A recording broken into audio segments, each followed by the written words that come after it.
अस्सलाम वालेकुम everyone, welcome back to learning program channel. आज हम लर्न करेंगे निमोनिक्स। निमोनिक्स एक्चुअली होता क्या है, आपकी मेमोरी में कोई भी नॉलेज को, इंफॉर्मेशन को सेव करने के डिफरेंट वे होते हैं। आप उस इंफॉर्मेशन को किस तरह सेव करना चाहते हैं वो आज हम सीखेंगे कि 3 मेथड होते हैं हमारे पास निमोनिक्स के। फर्स्ट वन होता है method of loci, and peg word method, and third आता है PQ4R। It is very important PQ4R। अगर ये आप अपनी लाइफ में भी अप्लाई करें अपने सबक को याद करने के लिए, कोई भी लेक्चर है उसे याद करने के लिए this method are use, it is very effective result. So that हम स्टार्ट करते हैं इन 3 मेथड को। लेक्चर स्टार्ट करने से पहले इस चैनल को सब्सक्राइब करें और बेल आइकन को प्रेस करें, और अगर आपको ये वीडियो पसंद आए तो इसे लाइक एंड शेयर। नेक्स्ट आता है निमोनिक्स। एक्चुअली सबसे पहले हमने वर्ड निमोनिक को अंडरस्टैंड करना है। निमोनिक एक स्टोरी टाइप इसकी हिस्ट्री है। निमोनिक कहाँ से आया था, 5th सेंचुरी की बात है कि एक स्मॉन्डिस था, उसने अटेंड की थी बैंक्वेट। बैंक्वेट क्या होती है, एक्चुअली एक दावत होती है। तो ये फॉरेन कंट्री के पर्सन ने इसको डेवलप किया, इस वर्ड को जो सा है ड्राइव किया है वो फॉरेन कंट्री का पर्सन था। सो डैट वहाँ की जो सी दावत थी उनको बैंक्वेट कहते हैं, क्योंकि उनकी जरा वाइन वगैरह की दावतें होती हैं। सो डैट उन्होंने ये अटेंड की। वो उस पर्सन की बात बता रहे हैं, वो एक पोइट था, उसने अपनी एक दावत को अटेंड किया। After the attend the banquet, उसने उस दावत को अटेंड करने के बाद पता चला कि उस बिल्डिंग में क्रैशिंग हुई है, मतलब वो बिल्डिंग पूरी की पूरी क्रैश हो गई है, और जो बॉडीज रिमेनिंग बची हैं उन्हें कोई पहचान नहीं पा रहा था, कोई भी बंदा उसे देख नहीं पा रहा था, क्योंकि इतने बुरे तरीके से वो क्रैश हुई थी कि जो फेस रिकॉग्निशन थी वो डैमेज हो चुकी थी। तो सिमोंडिस ने क्या कहा, उसने कहा हम आइडेंटिफाई कर सकते हैं बॉडीज को बाय द मेमोरी टेक्निक। किस टेक्निक के थ्रू हम उस बॉडीज को याद कर सकते हैं, तो उस जिस तरीके से उसने हमें बताई थी उन बॉडीज की मेमोरी, उसको कहते हैं mnemonics. Mnemonics word actually Greek word है जिसका मतलब होता है मेमोरी। निमोनिक्स का जो रियल मीनिंग है दैट इज अ मेमोरी। उसने कहा निमोनिक्स एक ऐसी डिवाइस है जो कि एंशियंट ग्रीक स्कॉलर्स ने सबसे पहले किसी भी चीज को, लेंथी पैसेज को याद करने के लिए ये वर्ड यूज किया था। निमोनिक्स के लिए 2 बेसिक प्रिंसिपल उसने बताए थे कि आपकी जो इंफॉर्मेशन इनकोड हो रही है वो इजी टू रिमेंबर हो, आपकी वो जो इंफॉर्मेशन आपने याद करनी है वो रिकॉर्ड हो सके, इतनी इजी हो। दूसरी, आपके एक्सीडेंट रिट्राइवल क्यू, कुछ ना कुछ आपके पास, ये मैंने आपको रिट्राइवल क्यू आपको पहले लेक्चर्स में अंडरस्टैंड करवाई है। अगर आपने इसको मजीद अंडरस्टैंड करना है तो आपको डिस्क्रिप्शन बॉक्स में इसका लिंक मिलेगा, वहां से आपने इस टॉपिक को, इस टर्म को जरूर अंडरस्टैंड करना है। सो डैट उसने कहा कि आपको याद करने के लिए जरूर कोई ना कोई क्यू होना चाहिए। नेक्स्ट आ जाता है निमोनिक्स की टेक्निक। मैंने आप लोगों को फर्स्ट में बताई थी 3 मेन टॉपिक आते हैं इसमें। 3 निमोनिक्स टेक्निक्स हैं, method of loci, and peak word method, and PQ4R method. One by one हम डिस्कस करते हैं। 1 मेथड ऑफ लोकी क्या होता है। लोकी वर्ड होता है जगह, प्लेस। लैटिन वर्ड है जिसका मतलब होता है प्लेस, किसी जगह से हम उस चीज को याद करते हैं। दिस मेथड जो सा होता है ये हम थ्रू द आई, हमने इसमें जो से मेजर पार्ट यूज करना है, आई यूज करना है। हम चीजों को देखते हैं और देखने के बाद स्पेसिफिक कर देते हैं उसकी लोकेशन को। अब देखिए जरा, आपने जो फर्स्ट निमोनिक्स वर्ड जिसने ड्राइव किया था उसने भी मेथड ऑफ लोकाई की। उसने कहा कि फला बंदा उस पार्टी में वहां बैठा हुआ था, उस चेयर पे बैठा हुआ था, फला पर्सन उस चेयर पे बैठा हुआ था। इस तरीके से उसने रिकॉग्नाइज करवाया कि वो पर्सन अगर वहां से आया है, that is the this name of the person.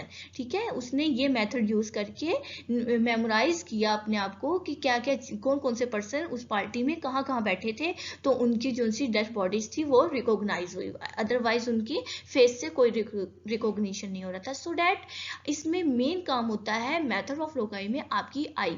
आप आई में देखते हैं। अब आपको एग्जाम्पल देती हूँ एवरीडे लाइफ की, कैसे आप मेथड ऑफ लोकाई, आप डेली रूटीन में ये चीजें यूज कर रहे होते हैं। आपको अपनी घर की लोकेशन पता होती है, आपको पता होता है ड्राइंग रूम यहाँ पे है, टीवी लॉन्च यहाँ पे है, बेडरूम वहाँ पे है, मेरा रूम वहाँ पे है, सारा आपको पता होता है, किचन वहाँ पे है, सारे घर की आपको लोकेशन पता होती है। आप क्या करते हो, सम टाइम ऐसे होता है लाइट ऑफ हो जाती है पूरे घर की। आप मूव करना शुरू करते हो बाय हैंड, बाय आपके मेमोराइज आप उन चीज़ों को रिकॉग्नाइज कर रहे होते हैं कि अब बेडरूम आ गया है, अब टीवी लॉन्च आ गया है, डैट इज़ अ किचन आ गया है, या ये चीज़ आ गया है। आप चीज़ों को पहले से जो आपके माइंड में बैठ चुकी होती हैं उनको थ्रू एक्सपीरियंस ही आप उसे रिकॉग्नाइज कर रहे होते हैं। इसे कहते हैं मेथड ऑफ लोकाई। देखिए यहाँ पे एग्जाम्पल क्या कोड हुई हुई है, यू माइट फेमिलाइज योरसेल्फ, आप अपने आप को बहुत अच्छे से फेमिलाइज करते हैं।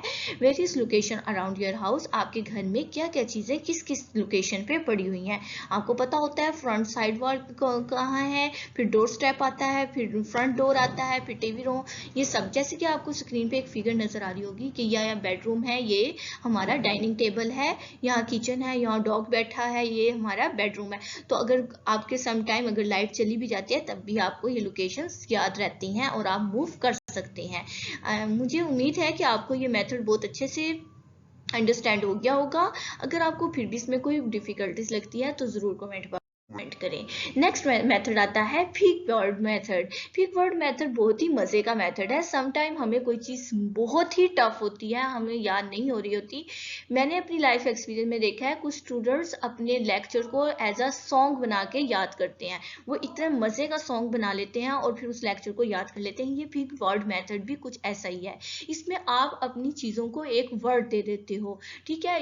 आप एक ऐसी एसोसिएट बना देते हैं टू आइटम्स के दरमियान कि आपके आइटम्स जो उनसे होते हैं वो रिमेंबर्स हो जाते हैं। फॉर एग्जांपल अब आप देखें, आपको स्क्रीन पे एक फिगर शो हो रही होगी, 1 is bun, 2 is shoe, 3 is tree and 4 is door। ये आपकी एक पोइम टाइप बन गई है। अब आपको याद रहेगा बर्गर है मेरे पास, शूज हैं, ट्री है, डोर है। अब सिर्फ इसको नहीं आपने याद करना, अब आपको मैं एक वर्ड वैसे भी बताती हूँ। पोइम, आपने जैसे ग्रोसरी लिस्ट बनाई है, आप उसको इस तरीके से अरेंज कर दें ग्रोसरी को, 1 से 1 वाले आइटम्स को 2 से जो उसका साउंड बन रहा है। तो अगर आप अपनी लिस्ट भूल भी जाते हैं तो वो आप जब लेने जाएंगे ग्रोसरी को तो आपको सारी चीजें याद होंगी, आप 1 2 करके अपनी सब चीजों को कंप्लीट कर सकते हो। ये होता है आपका फिग वर्ड निमोनिक्स मेथड, ठीक है। इससे भी थ्रू आप बहुत अच्छा रिमेंबर कर सकते हैं, चीजों को याद कर सकते हैं। जैसे कि मैंने आपको बताया, आप अपने लेसन को एज अ सॉन्ग बना लें, एज अ स्टोरी बना लें तो उसको बहुत अच्छे से याद कर सकते हैं। Next one is a very important point है PQ4R मेथड। ये इतना इंपॉर्टेंट है, अगर कोई भी स्टूडेंट इस मेथड से अपना लेक्चर तैयार करता है, आई होप कि 90% रिजल्ट है कि उसको चीजें नहीं भूलेंगी, वो लेसन वो टॉपिक नहीं भूलेगा। सो डैट ये टेक्निक क्या होती है, इसमें सबसे पहले आपने प्रीव्यू लेना होता है, ठीक है। प्रीव्यू क्या होता है, आपने टॉपिक को देखना है, टॉपिक के बारे में देखना है कि क्या क्या व्यू हमें मिलते हैं इस टॉपिक के। उस सेकंड स्टेप पे आपने आ जाना होता है, उस टॉपिक से रिलेटेड क्वेश्चंस करें, अपने आप से करें, दूसरों से करें, जिस मर्जी से करें, बट क्वेश्चंस करें। थर्ड वन स्टेप आपने करना है, अब आपने फॉर एग्जांपल आपको निमोनिक्स मिल गया है, आप निमोनिक्स को पहले प्रीव्यू जानने की कोशिश करेंगे। प्रीव्यू का मतलब होता है आपने कुछ ना कुछ उस वर्ड के बारे में जानना है। जब आपको पता चल गया निमोनिक्स इज अ रिमेम्बरिंग कोई भी वे है, तो आप उसके क्वेश्चंस करें। आपने टॉपिक अभी नहीं पढ़ा, आपने क्वेश्चंस क्या करने हैं, याद करने के कौन कौन से वे हो सकते हैं। आपके माइंड में आएगा याद करने के, रट्टा भी मार सकते हैं, अंडरस्टैंडिंग भी कर सकते हैं। उसके अलावा आपके क्वेश्चंस आएंगे कि आप उसको लिख के भी याद कर सकते हैं। डिफरेंट आपके माइंड में क्वेश्चन अराइज होंगे।